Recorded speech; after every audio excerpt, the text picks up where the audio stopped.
दोस्तों आज हम देखेंगे रैपिड एयर में जो स्पीड इशू का प्रॉब्लम आता है उसे कैसे रिजॉल्व करें। स्पीड इशू का जनरली प्रॉब्लम रैपिड एयर में जो आता है वो रेगुलेटर के कारण आता है।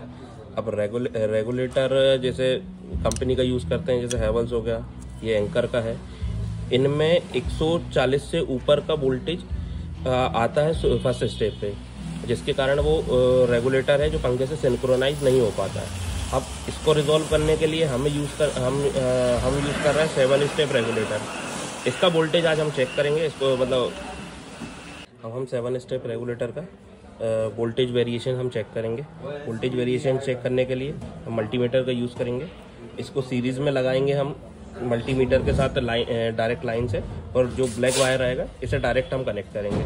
चलिए दोस्तों, अब हम 7 स्टेप रेगुलेटर का वोल्टेज वेरिएशन चेक करते हैं। इसके लिए सबसे पहले इसे हम मल्टीमीटर को 750 वोल्ट पे AC पे सेट कर लेंगे। अब इसको हम पावर देंगे। पावर आने के बाद ये अभी 0 पे सेट है। अब 0 से हम इसे पहली स्टेप पे डालेंगे। पहली स्टेप पे 120 सेकेंड पे 125 से वेरी कर रहा है। ये थर्ड स्टेप पे 132-33 पे आएगा। फोर्थ स्टेज पे ये जाएगा 140 के अप्रॉक्स। फिफ्थ पे जा रहा है 148-149 जा रहा है। 6 पे जाएगा तो वो 160 के अप्रॉक्स जाता है। 7 जो हाईएस्ट पे जाता है ये 200 प्लस जाता है।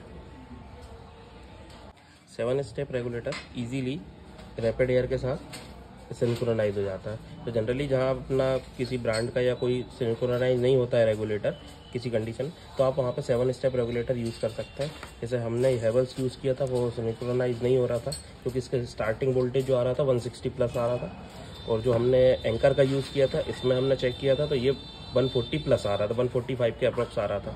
जो हमने 7 स्टेप रेगुलेटर यूज़ किया इसमें 115 के आसपास, 115 के आसपास या 120 के आसपास से स्टार्ट हुआ था।